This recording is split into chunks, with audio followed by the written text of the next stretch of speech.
زکوٰۃ کے پیسوں سے راشن پیک بنا کر تقسیم کرنا یا سحری افطاری اس سے بنانا، اس مسئلے کو اچھی طرح سمجھ لیں۔ بات تو یہ ہے کہ کیا جس کو دی جا رہی ہے وہ زکوٰۃ کا حقدار ہے یا نہیں۔ اگر وہ زکوٰۃ کا حقدار ہے تو آپ دے سکتے ہیں۔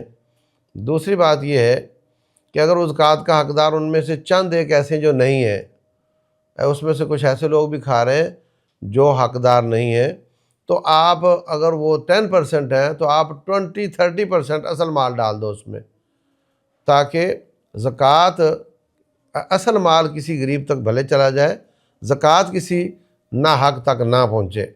ایک تو یہ طریقہ ہے اس کا۔ دوسری بات یہ ہے کہ زکوٰۃ پیسہ آپ کا نہیں ہوتا، وہ غریب کا پیسہ ہے۔ اب سیٹھ چاہتا ہے کہ پیسہ اس کا ہے مگر مرضی میری چلے۔ کوئی پوچھ رہا ہوتا ہے جی لڑکی کی کالج کی یونیورسٹی کی فیس دے سکتے ہیں نہیں زکوٰۃ سے، کوئی پوچھ رہا ہوتا ہے جی اس کا جہیز اور اس کی شادی کا خرچہ کیا جا سکتا ہے نہیں۔ بات یہ کہ آپ اس کو دے دو نا پیسے، وہ بل ادا کر دے، وہ روٹی کھا لے، وہ جہیز بنا لے، اس کی مرضی ہے۔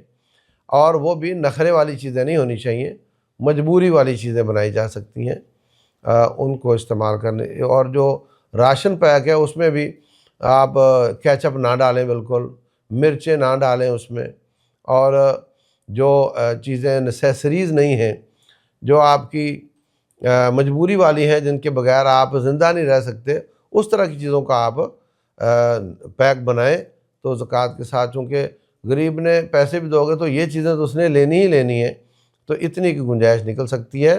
لیکن اگر آپ ایسی چیزیں لیتے ہیں جو اس کی بنیادی ضرورت نہیں ہے تو وہ اس کی گنجائش نہیں نکلتی۔ واللہ اعلم۔